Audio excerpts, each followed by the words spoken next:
Okay, so now that we have understood the theoretical concept behind simple interest, it is time to go for the actual coding. Okay, so let us just go to our IntelliJ IDEA and see how we can perform this particular problem statement. So the problem statement is write a Python program to calculate simple interest. Okay, so in simple way we are given the problem statement here. It is assumed that the inputs will be taken from the user. Okay, the three inputs that we are going to need, P, N and R. Okay, and you are supposed to show the output. Okay, so quickly let's go towards our IntelliJ IDEA and let us just perform this code. Okay, now let us just go with the hands-on and let us see how we can perform the code and how we can solve the problem statement that was given to us.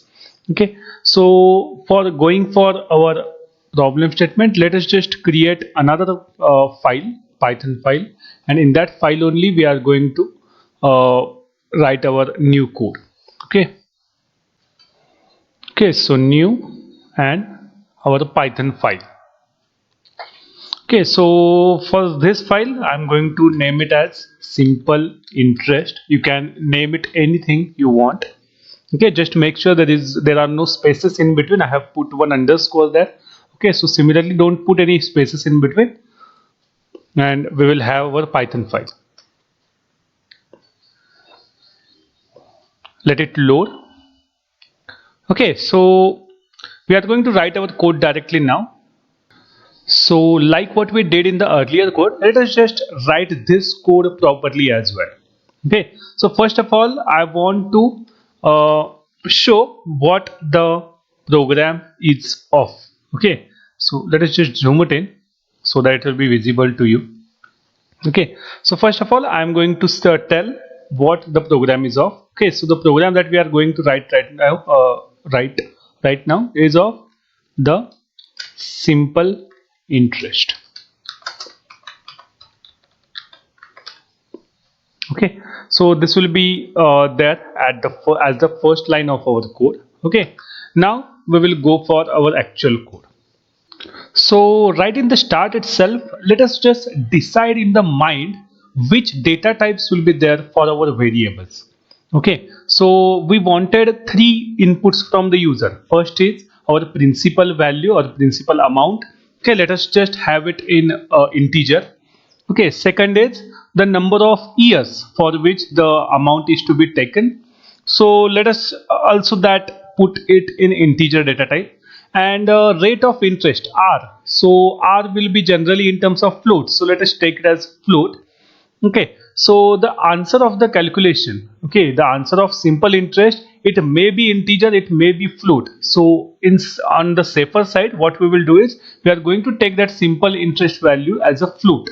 Okay, so this will be the roadmap how we are going to go for our code. Okay, so one by one we are going to do the things. First of all, we are going to take the three inputs from the user in their proper data types. Then we are going to perform the calculation, and at the last we are going to show the output to the user.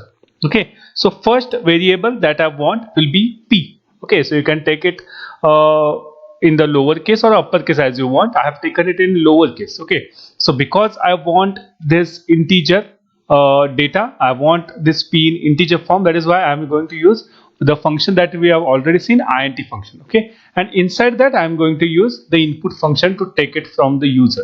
Okay, and because I want to put the message, I will again put it double quotes, and inside that we are going to put our message, enter the principal amount. Okay, so what we have said is we are asking the user to give us the principal amount, and we are going to store it in our variable P, and the value that will be stored, it will be of data type int. Okay, because we are using that function. Okay, now next will be n. Okay, so n we have defined it for our number of years. Okay, so number of years, again I am going to have it as integers. That is why I have written int, and inside that we are going to write input. Again inside that double quotes or single quotes, any way you want, we are going to ask the user to enter the duration. or the number of years, whatever you can call it as. Okay, and the last thing that we need from the user is the R value. Okay, so R, now R I want it in the float terms or the float data type. Okay, so that is why I'm going to use the data type as float. Again, we are going to use input as our function to get the input from the user, and again in the double quotes I'm going to ask the user for enter the rate of interest. Okay, so these three lines, what they are going to do is they are going to take the inputs from the user. Okay, the user is going to give it principal amount, the duration in terms of years, and the interest value, rate of interest value. Okay, and as I've told you earlier, there is that pipette guide which is asking us to put spaces. So let us make this code better in terms of our pipette guide, and it will remove all the errors from the code. Okay, so as you can observe, we have almost removed all the errors that were there, all the underlines, those were being shown in the code. Okay, so as soon as I do that, you can observe there is that green tick that we always wanted. Okay, so we are done with the inputs. Now we are going to do the actual calculation. Okay, so simple interest.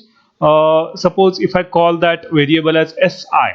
Okay, you can call it any way. You can call it simple interest as well. Okay, so suppose if I call it as SI will be equal to, now we are going to write our calculation. Okay, so because the division part is there, make a habit of putting the equations or expressions inside the parenthesis. Okay, so that it will be calculated properly. Okay, so in the parenthesis, what we are going to do is we are going to do that multiplication.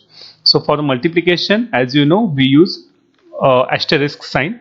So P into N into R. Okay, and after the parenthesis, we are going to do the division divided by 100. Okay, so this is the simplest calculation that we can do. So we have multiplied the three variables that we have achieved from the user, and then we are dividing it by 100. Okay, so right now we have achieved our output. Okay, and the output or the simple interest value is stored inside this SI variable. Okay, so now I want to print that value. I want to show my output to the user. Okay, so what can be done?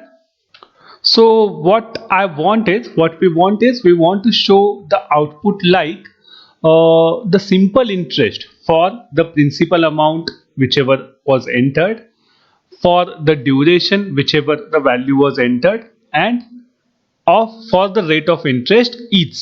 Okay, and we are supposed to show the output. Okay, so we have seen how to display such kind of output. We have seen that in the earlier code where we have made use of the dot format method. Okay, so same thing we are going to do here as well.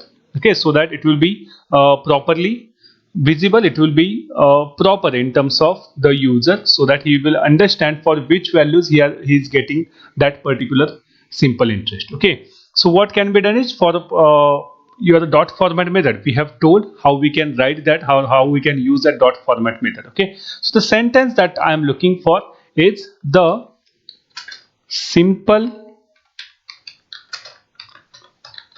interest for, I know this sentence is going to be a long one, but let us just do that so that we will have some practice with our dot format method. Okay, so the simple interest for amount, I'll just call it as amount, you can call it as principal amount as well. So our convention is that we make use of curly brackets. Okay, so which value is to be put there inside the curly brackets, that will depend on the sequence of the variables inside the format parenthesis. Okay, so the simple interest for amount, curly brackets, for duration, again we are going to put one more curly bracket. Okay, and after that we are going to again have, I'll just scroll it by that. Okay, so interest for amount, for duration, and for rate of interest is.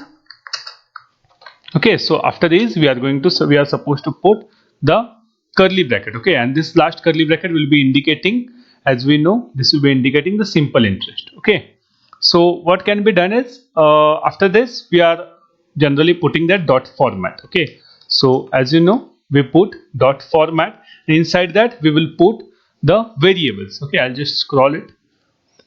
Okay, we are going to see one better method. Okay, as you can observe, the sentence is getting very long. Okay, so what can be instead done? We are also going to see that afterwards, but timing, just let it be how it is there. So we are just going to put it in sequence. Okay, so P, comma N, comma R, comma SI.